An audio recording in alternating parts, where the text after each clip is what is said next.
Welcome to the Missing Link for SLPs. We are closing in on the end of our A Day in the Life of a School-Based SLP, and I could not think of anybody better than inviting Ebony Green back on. She was one of our very first guests on episode 25. Goodness, I think back a couple of years ago. And Ebony Green is the SLP Contract Queen. Let me tell you a little bit about her and what you're going to hear today. Ebony is a speech-language pathologist and a former K-12 teacher. She started her private practice in 2019 and was able to secure contracts with several schools and double her practice revenue within the first 2 years of being in business. Since Ebony became an entrepreneur, she has always helped other private practitioners along the way. As a former educator, Ebony is passionate about teaching and sharing resources with others. In 2021, Ebony was named an ASHA Distinguished Early Career Professional based on her work and the platform she built to help other SLPs learn how to become successful business owners. Today, Ebony has contracts with dozens of schools in Arizona. Her company contracts with various schools, including private schools, public schools, and charter schools.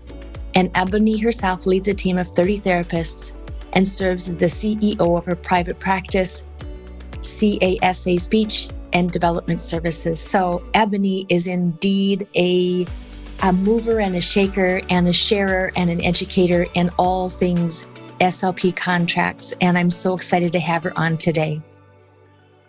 Welcome back, everyone, to A Day in the Life of a School-Based SLP. And I am so delighted for you to meet our guest, Ebony Green.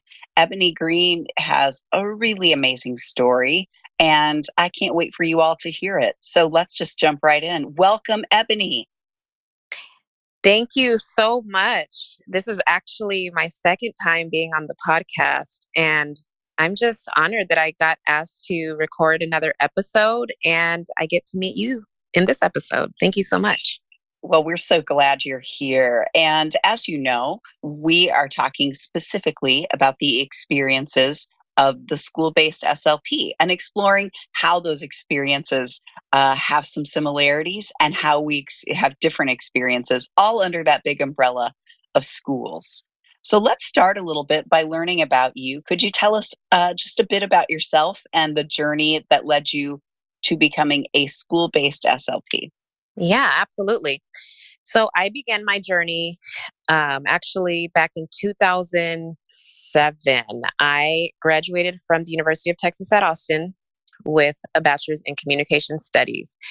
I was not sure what I wanted to do after graduating. I had a degree in communication, so somewhat generic degree. But I knew that I wanted to work with children, and I decided to go into teaching. Actually, I taught elementary school. I was a second and third grade bilingual elementary school teacher, general education teacher. I absolutely loved it. I was actually a part of a program called Teach for America, and that is it's a career path for individuals who do not have a background in teaching or who didn't have a major in education, but who want to teach and go through an accelerated program in order to obtain their teacher certification. So I started out in the elementary setting, did 2 years, which was the commitment for Teach for America. And then I decided I wanted to continue teaching. So I then got a job at a charter school, and it was a 6th through 12th grade charter, and I taught high school Spanish. So I always loved being in the education setting. I worked in both the elementary setting, the high school setting, and I just loved it. I found that they were both unique in that, the elementary school setting, you tend to be more like a mother figure almost to your students. And then in the high school setting, you're still kind of the mother figure, but you're also trying to encourage them to be independent and to get them ready to be adults.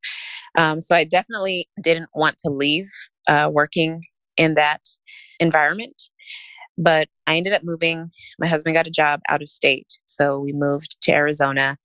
I'm just going to be honest because I'm a very honest person. The teacher pay in Arizona was not what I expected. It was much lower than what I was getting in Texas. And so I said, I can't go back into the classroom making what teachers make here, which is really sad. So I looked at other career paths and decided that I was going to take a couple of courses that I was already interested in speech. So I was already taking like prerequisite courses in Texas, but my plan was to teach while finishing those courses. And once I moved here and saw the pay, I was like, okay, what do I need to do to start my new career in speech in Arizona? And the good news is that to become an SLPA in Arizona, it was actually not as difficult as it was to be an SLPA in Texas. In Texas, you had to have, I think, a bachelor's in speech. In Arizona, you didn't have to have the degree, you just had to have a certain number of credits. So it was almost like getting a second bachelor's, but you didn't have to have the actual degree, just the credits. So that's how I started. And my first job was in the schools as an SLPA. That is an amazing journey. And what an interesting experience to kind of have such a shift from one school setting to another. I think one of the things that I've learned doing these different interviews with folks all over the country is that even though, again, we have that big umbrella term, I work in the schools, that can look a lot of different ways and it can be valued or not in a lot of different ways. I think there's so much variability with what people encounter when they are working in the schools. So, one of the things that I know is really interesting about how you work in the schools is that you are a private independent contractor that works in the school setting. Can you talk a little bit about that specifically? Some curiosities I have. Did you start as a speech language pathologist in a school district and made the shift? Or have you always been a private independent contractor that works in a school setting? So I started out my career in speech as an SLPA, and I worked for a company that contracted with a charter school. And so I was not an employee of the charter school. I worked independently, so to speak. And I would get paid by the company that had the contract with the charter school to provide the speech therapy services. So that's how I initially started out. I went through graduate school, and the whole time I worked in the school setting, I was in a program where I would go to Flagstaff, Arizona, which is where the university I attended is located. I would go to Flagstaff on summer break, and I would take like 2 times the amount of courses you would normally take in a semester. It was an accelerated summer program. And so one of the benefits of working in the school setting while going to school is that the Arizona Department of Education actually gave us small grants if we worked in the schools while we were finishing our graduate studies. So I always worked in the schools that was one of the reasons. But I started out as an independent contractor through another company. And then when I finished my clinical fellowship, I took a job as a direct hire with a smaller charter school. And that was the first time I worked as a direct hire. And I have lots of stuff to share about that because it was a different experience. And it was actually the experience that led me to want to implement change because of just some of the things that were not what I expected when I decided to go work at the school as a direct hire. And so I really wanted to implement change. And I knew that the only way I could do that was if I were to go independent. And so that's how I ended up going back into the schools and working as a independent contractor under my own company. And today I provide therapy to a large district in a rural part of Arizona and a smaller private school. We service about 700 students in the larger district and about, I would say, 50 with the private school. And I have about 15 therapists who are subcontractors who go out and provide the direct therapy services. Ebony, I have so many questions all colliding in my brain at once, trying to get out first. So I know, it's a lot.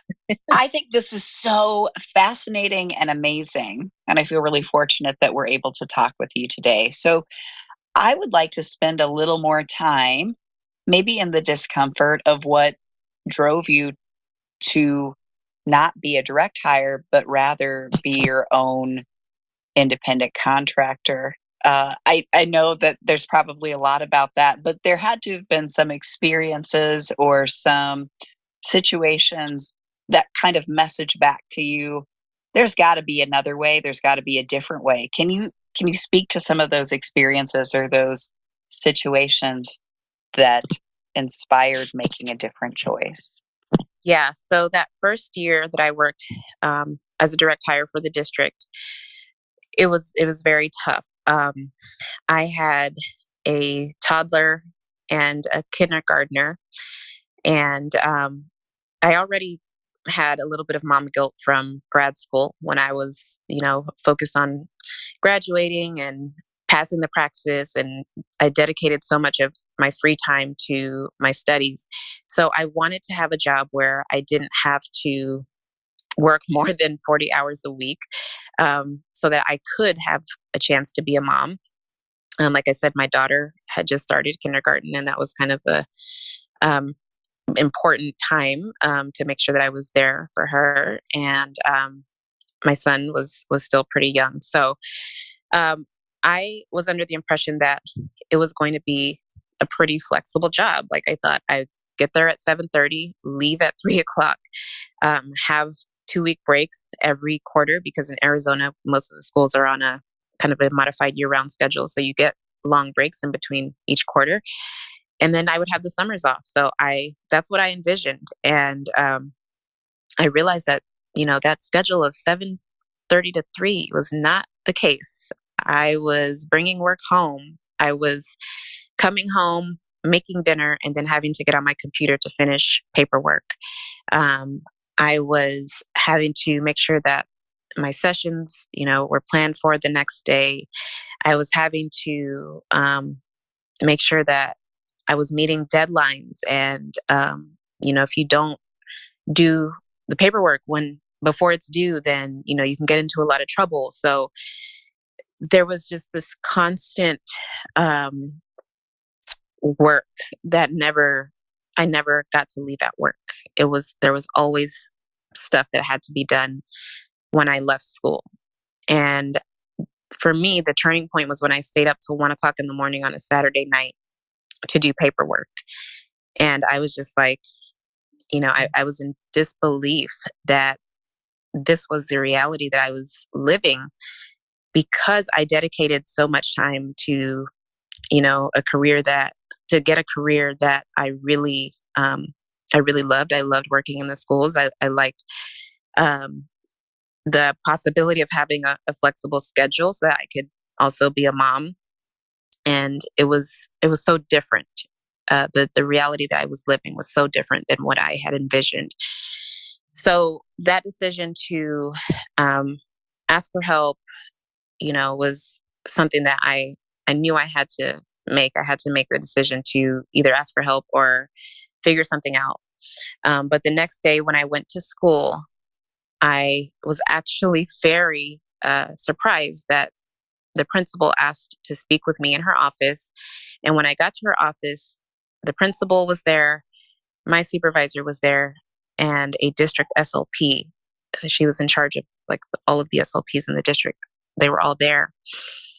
And they said they wanted to have a talk with me because I needed to be put on a performance improvement plan, because my paperwork was not being done quick enough. And I just could not believe it, because the last time I had seen students was it had to be a week and a half ago, which is not what you're supposed to do, right? We're supposed to be making sure kids get their minutes.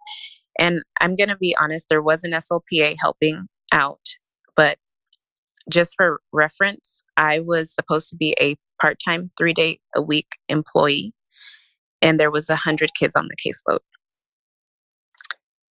And I'd never been put on a performance improvement plan in my life for anything. So that was a shock, to have to go through something like that. And it was embarrassing. But also the expectations that were being placed upon me, just totally unrealistic. And I told the principal that I said, these are, the expectations that you all have are very unrealistic. And she looked at me in the eye and said, so you mean to tell me you've never worked at a job where you're expected to work outside of work? That's our expectation, that you get the work done. And I was just like, okay, well, this is my official 2 weeks notice. I'm resigning, and I will finish as much of the paperwork that I can. But after that, I am no longer able to stay here. And then they tried to get me to stay. And I said, well, we're going to try to help you. We're going to try to help you. This performance improvement plan doesn't mean that you're getting fired. It just means we're going to help you. And I said, no, I think the expectations that you have don't really align with my expectations. And even if I were to complete this performance improvement plan, there's still an expectation that I'm supposed to work outside of the hours that I'm paid for. And I'm not okay with that. And she was like, okay, we'll take some time to think about it. Let us know by tomorrow. And I got home and wrote my resignation letter and sent it to them. And the story it doesn't end there. They actually told me that I would have to pay $5,000 to get out of my contract. Apparently there was something in the contract I signed saying if I left in the middle of the year, I would pay $5,000.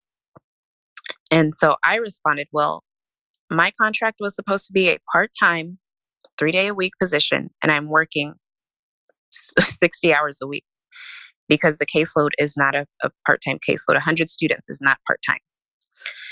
And luckily they kind of understood where I was coming from, or they realized that they had breached their end of the contract. And so they told me I didn't have to pay the $5,000. And I was, very happy to hear that because I felt like I didn't do anything wrong. I was, I had one expectation based on what I was told in the interview, and it totally was something else. And so I ended up finishing my 2 weeks. And this is a really long story, but just to wrap it up, on my last day, the school psychologist and I spoke, and she said, you should really consider going into working for yourself. You can do the exact same job that you're doing, but you can do it on your own terms as an independent contractor. And she told me the rate that she was getting as an independent contractor. And she said I could get something similar. And it was like 4 times the amount that I was getting paid, maybe 5 times the amount I was getting paid. And that was when I knew I made the right decision, because if I was going to be working that hard, I would at least like to get paid for my time. And, I was making like $20 an hour when I calculated how much time I was spending doing work outside of the time I was getting paid. And so that was how I ended up going from working directly for a district to starting my private practice. I left, started my private practice, and then decided to pursue school contracts as an independent contractor because I love the schools. I always felt connected to the schools, but I just couldn't do it under those circumstances. So first of all, thank you for telling your story. I do believe that your lived experience is not the exception. I think 100 kids in 3 days is pretty intense. But I also think that there is the experience of expectation that exceeds capacity for so many individuals who work in the school settings. And I can't think of a human on the planet that wants to get up day after day invested in doing a really good job and being placed in a situation that is not tenable, that sets you up to feel like you're not doing a good job. And so what I appreciated so much is that you spoke to an experience that I don't think is an outlier. I think that people do encounter work situations where expectations far exceed capacity for any human. And what I am so excited about is that I'm hearing you say it doesn't mean you have to leave the place you love, the population that you love to work with, the setting that you love to work in. It means you envision doing this work in a different way. So let's talk a little bit about how you now do this work in a different way, still within the school setting. Tell us a bit about your day in the life, specifically Ebony's day in the life. So to walk us through your work day, your school day. Yeah, absolutely. So I guess I have to kind of backtrack a little bit because what my day in the life looks like now is very different than when I got my first school contract. So I'll start there because it was there were several things that led up to where I am now. But when I got my first school contract, I would go to the school, at the time that I needed to see students. I would complete all of their service minutes, and I would do all of my paperwork from home if I wanted to do paperwork from home. I attended most of the IEPs over the phone or via Zoom. This was pre-COVID. And if I needed to test, I would, go test and again, come home and write the reports. So that flexibility that I was looking for, as a mom with 2 young kids, I was able to have that finally. I was able to, have a balance between seeing kids in the schools and running a private practice. I was still growing my private practice. That's still a very active part of my business and my life. But having the flexibility to do the work and not have to be, in after school meetings and expecting, having the expectation that you do more than what you're paid to do. It just made my life so much easier, obviously, but also I was able to dedicate more time to problem solving and helping, the students the best way that I could. You see therapy a little bit differently when you have that type of flexibility. When you're constantly trying to meet deadlines and you're just in survival mode, your focus is really on, let me just get this paperwork done so I don't get in trouble. You don't have the time to really, go back to some of the stuff you learned in school or reach out to a colleague and find new, innovative, creative ways to do therapy. That's how I felt. Currently, what the day in my life looks like is managing all of our school contracts. As I mentioned, we have contracts with about 12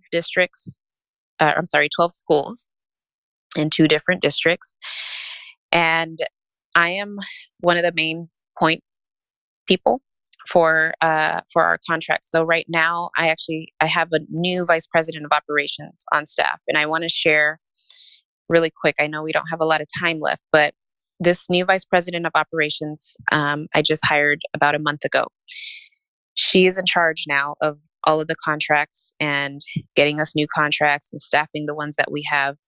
But she and I worked together at the very first school that I worked at as an SLPA. She was the special education director at that school. And she was the reason that I went to graduate school because I loved my job. That was the best experience I had working in the schools as a speech therapist.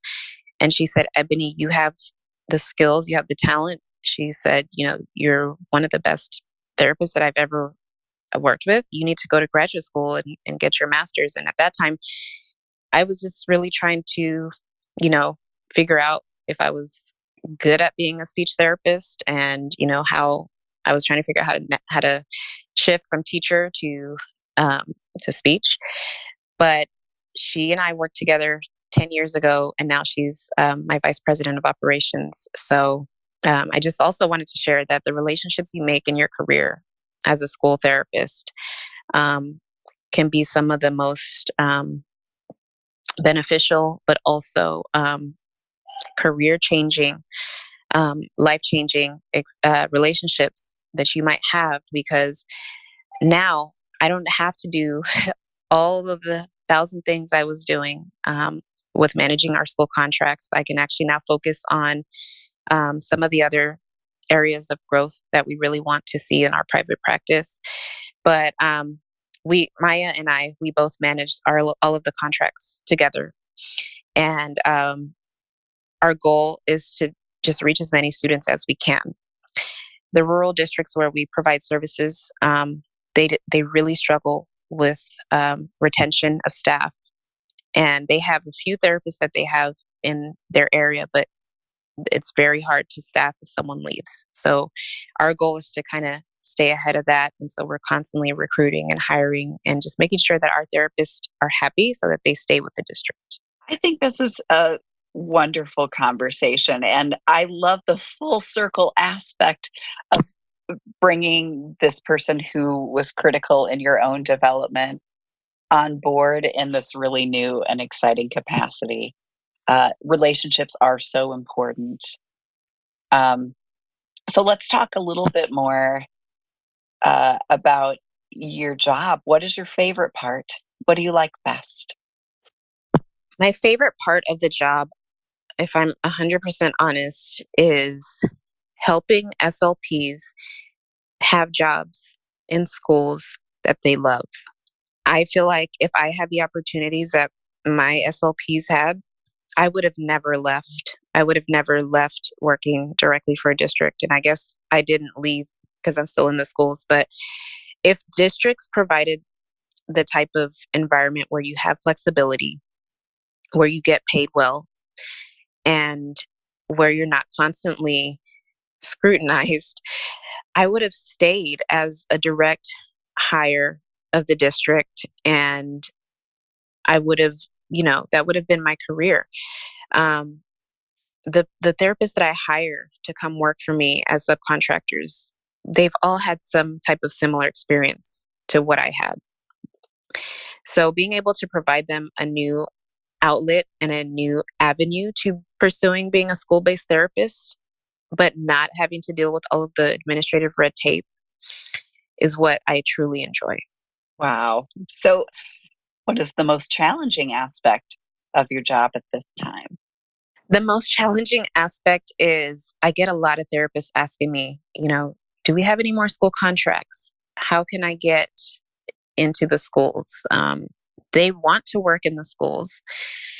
And I know that people are becoming more educated. And so they know, that being a contractor has a lot of perks. So they want to do it on a contract basis, but we have to get those contracts. So the challenging part is actually getting the contracts. When you go through a formal bid process, it takes several months. It's a lot of work. You have to have a proposal that, it checks all the boxes. You have to dot every I and cross every T. So that part is the most challenging, is getting those contracts and keeping those relationships. So what is your big why? What gets you out of bed every day? My big why is it's really to change some of the things that I did not like about the field, especially when it came to working in the school setting. There's such a stigma with working in the schools. It's the low pay that everybody, automatically assumes. It's the being overworked and stressed. It's the high caseloads that people we'll often talk about. And while I can't change all of that, I can't change caseloads, unfortunately. I can negotiate, though. I can negotiate that if this therapist has 100 kids on their caseload, then they must have an SLPA. They must have an intern to come and assist if they can. And the districts are very open to how we try to negotiate with them, as long as we stay within the budget. And we have a lot of discussions about budget and realistically how much they should expect to spend based on their caseload numbers. So just being able to have those conversations with districts, to me, is part of my why, because we don't have those conversations when we're working for a district directly a lot of the times. And we want to create, jobs where SLPs like going to work and they get excited to come to work and see their students. And it's not like, a dreadful feeling of, I have to do all this paperwork and they don't get excited about it. I've always felt that there has to be a better way. And I think that people who work for me are very happy. I don't have a lot of turnover. And so that's really my why, is to create jobs where people are happy. Not everyone is going to go into entrepreneurship and independently contract. But if you could provide someone the opportunity to have some independence and get paid, what more than they would if they were in a district job that they didn't like, then I think that goes a long way. So I know we're really short on time, but I do want to ask, where can people find you? How can they learn more about Ebony Green and all of the fabulous work that you do? So you can find me on social media. I have 2 social media pages. I actually teach a course on how to get your own school contract. So if you're ever interested in learning more about that, you can find that on the platform where I teach courses for SLPs who are interested in business. It's called the SLP Business Suite. It's at SLP Business Suite. And I also have a personal Instagram page where I share a lot of behind the scenes of being a business owner, and that's at SLP Contracts Queen. And for our listeners, we'll make sure we include all that information in the show notes. One last question before we let you go. If there's one piece of advice you would like to give SLPs who are considering working in the schools, what would you most want them to know?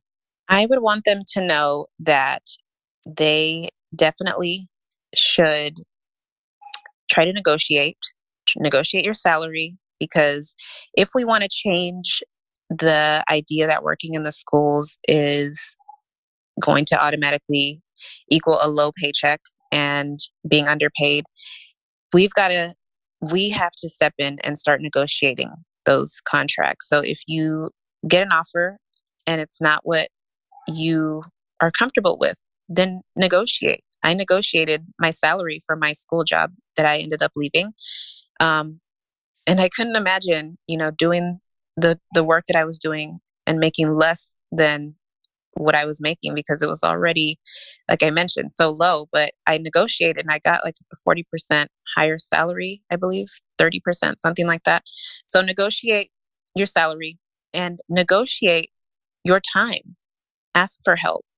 Don't be afraid to set boundaries, because at the end of the day, you are very valuable, and it's hard to replace us. It's so hard to find good therapists. So if the district really cares and values you, then they'll listen to you and hopefully make those changes. Oh, Ebony, you've given us all so much to think about. Thank you so much for your time today. It was such a pleasure to be here. Thank you so much.